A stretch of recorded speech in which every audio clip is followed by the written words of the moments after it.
Welcome to Wayne's Old Time Radio Page channel. I'm Wayne, your host. These programs are brought to you by support of our listeners. You can give your support at Patreon or PayPal, either one. There's clickable links in the description below. Thanks for your support and enjoy the shows. From Hollywood, it's time now for Johnny Dollar. I have a call for you from Hartford. Go ahead, please. Johnny? Right here. Connors at Paramount Adjusters. Say, what was this wire, Johnny? You serious about denying liability to Mrs. Henderson? I sure am. I think it'll bring the whole thing out in the open. This is pretty serious. Have you got any concrete evidence that Henderson's death wasn't accidental? Jim, I have a copy of the coroner's inquest. Concrete evidence that Mrs. Henderson lied under oath. She said her husband was drinking the morning he died. Everybody here believed he was a little crocked when he fell out that hotel window. I've got proof that he didn't have a drink that morning. What proof? No bottle in his room. No bottle brought there. Nothing. What do you say? Don't make a move, kiddo. I'll get the first plane.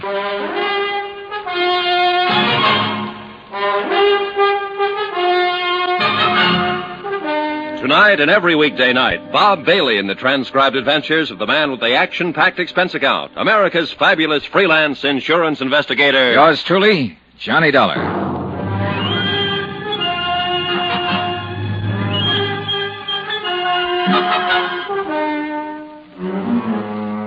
Expense account submitted by Special Investigator Johnny Dollar to Paramount Insurance Adjusters, Hartford, Connecticut. The following is an accounting of expenditures during my investigation of the Henderson matter.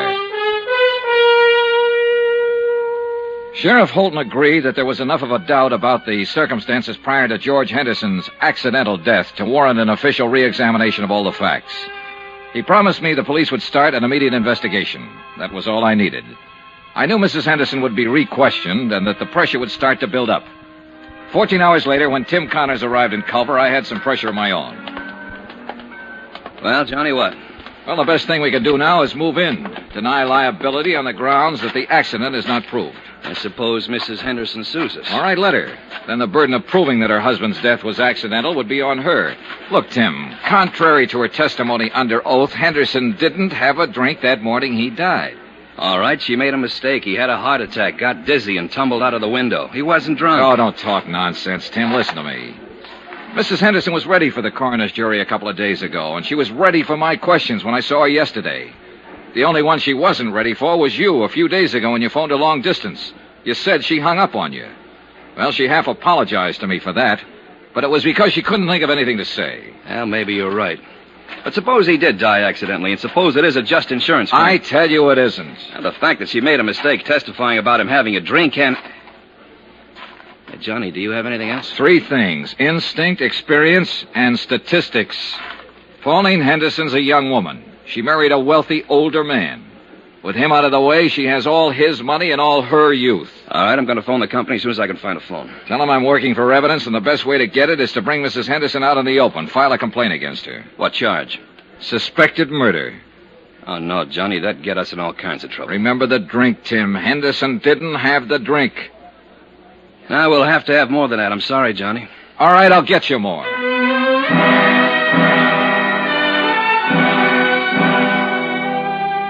An hour later, I was with Sheriff Holton comparing notes.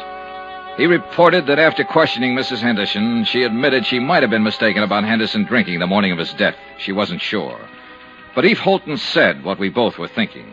You went in front of the coroner's jury and gave a misleading impression, son. Made us think that George was drunk and stumbled out the window. Well, we better find out who helped her pull this off. Sheriff Holton had every man in his office working on the case by then. It was a long, tedious job of combing over everything in Pauline Henderson's background to find a possible accomplice. About 5 in the afternoon, I drove to the Henderson ranch with Holton. Mrs. Henderson was out, but we interviewed one of the servants. That's right, sir. Once or twice a week. Uh-huh. You know where she drove to on these trips? I have no idea. Mrs. Henderson would get up early in the morning, be gone all day. How do you know she went out of town? Well, she generally take a small suitcase with her, change her clothes. You don't take those when you're visiting a friend in town, do you? Tell us what car she'd use on these trips. The Cadillac. Always come back covered with mud and ice. Always have to be washed up. Mr. Henderson used to complain about that. About the car being dirty? About the trips, mostly. He and Mrs. Henderson had some pretty good arguments about him. He'd say Mrs. Henderson shouldn't visit that man. What man? Just that man. I never knew who it was they argued about. You've known Mrs. Henderson quite a long time, huh? Yes, sir. Knew her when she was a little girl, when she first came here. Saw her grow up, go away to school, go away to Europe, come back a little more grown up and a little different every time. Were you surprised when Mr. Henderson married her? Well, no. Well, yes, guess I was. Because she was so much younger? Not that so much. I mean, well, Mr. Henderson, he had something about the plains and cattle and mountains about him. When he moved, it was as big as all them things. And Mrs. Henderson is different. She didn't fit in here? Is that what you're trying to say? I think she fit. Not like him, though. Before they were married, they were sort of like good friends. I mean, they'd ride horses and go hunting and laugh and talk about different things. Mrs. Henderson, she traveled Europe, saw so many things and places in the world. She fit here, but then she didn't belong here. I feel awful about Mr. Henderson's being dead. If there was anything wrong with the way he died, I'd like it to be fixed. Mrs. Henderson will probably fire me for talking like this, but I don't care. This house isn't the same no more.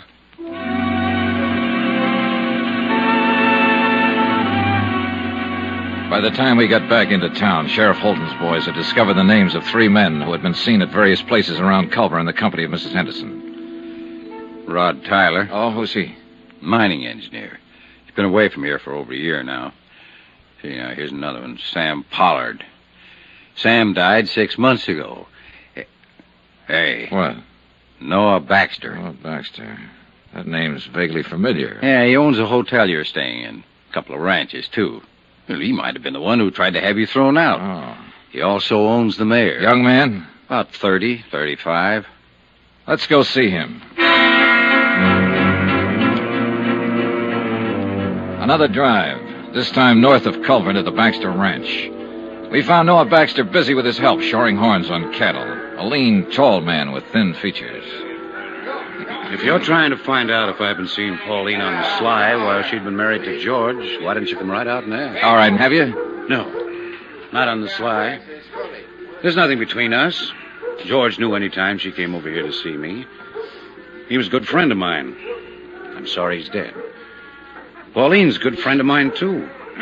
I'm sorry you people are thinking what you are about us. Let's go up the house. It's getting cold. All right, Stan, that's enough for today. Noah, I got to ask you this. Where were you last Thursday? The day George died, Sheriff? Yeah. I was right here. Can you prove that? Sure. Ask anybody. You boys want a drink? No, thanks. No. Well, I do. Mac! Mac! I can get it myself. When was the last time you were in Culver, Mr. Baxter? 3-4 weeks ago, my cook and the others handle what supplies we need. You mind if we talk to some of your help around here? No? What do you want to talk to them about? About last Thursday, about what happened when Mrs. Henderson came here to visit? It wouldn't look good if she came here to visit me, would it? Well, that depends on the circumstances, Noah. Well, she'd come and sit there and read and look at some of those paintings. We'd talk when I had time. Anything wrong with that? No. Mr. Baxter, I think I ought to tell you, I've asked my company to file a complaint against Mrs. Henderson. Suspicion of murder. Oh. I'd like to tell you something. She didn't kill him and she didn't have him killed. She loved him a lot more than George loved her, I think. Both of you know her. Her dad was a drunken cowhand. When he died, George took her over, gave her everything. So you see, you're wrong. She loved George for giving her what he gave her, and mostly for being the kind of a man he was. I lied to you a couple of minutes ago. There was something between us. It was bound to happen sooner or later. She'd come here to cry on my shoulder, and I let her. Cry? About George. He wanted to divorce her. Didn't you know that? I had the idea it was the other way around. Oh, you're all wrong.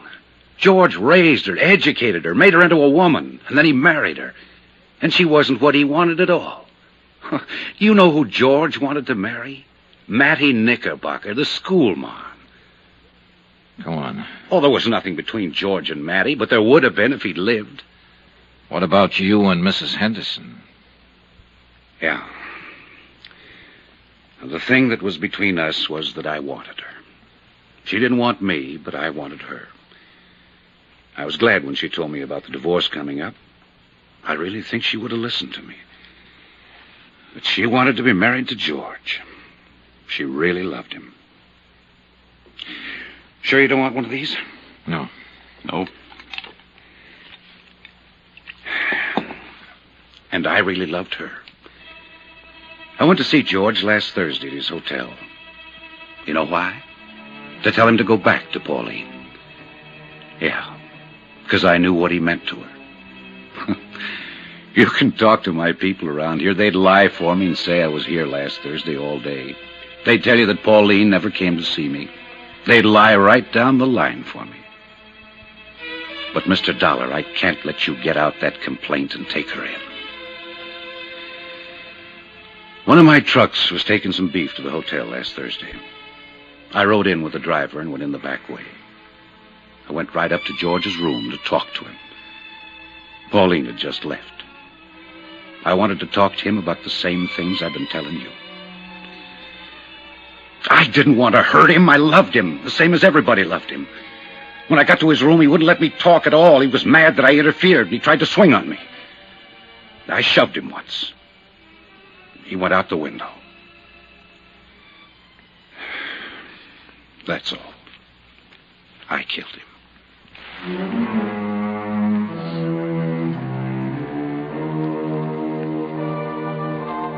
Expense account, item 8. $58.15, hotel and food while in Culver, Montana. Item 9, same as item 2, transportation by train and plane back to Hartford.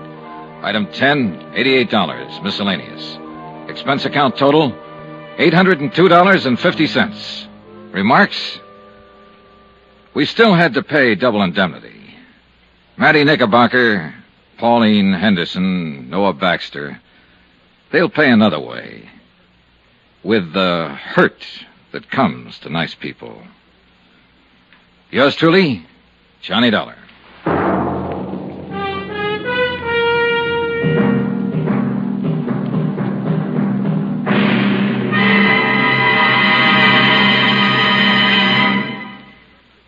Remember, there'll be another exciting story beginning next Monday night. Next week, a real mystery, complete with plenty of action, a beautiful blonde, and a killer lurking in the shadows. Join us, won't you? Yours truly, Johnny Dollar.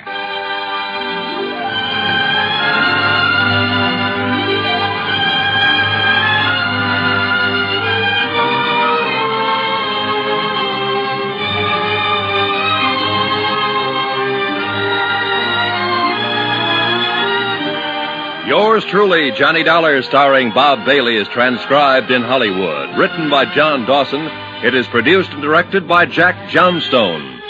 Heard in this week's cast were Lillian Bayef, Irene Tedrow, D.J. Thompson, Herb Ellis, Marvin Miller, Forrest Lewis, Bob Bruce, and Russ Thorson.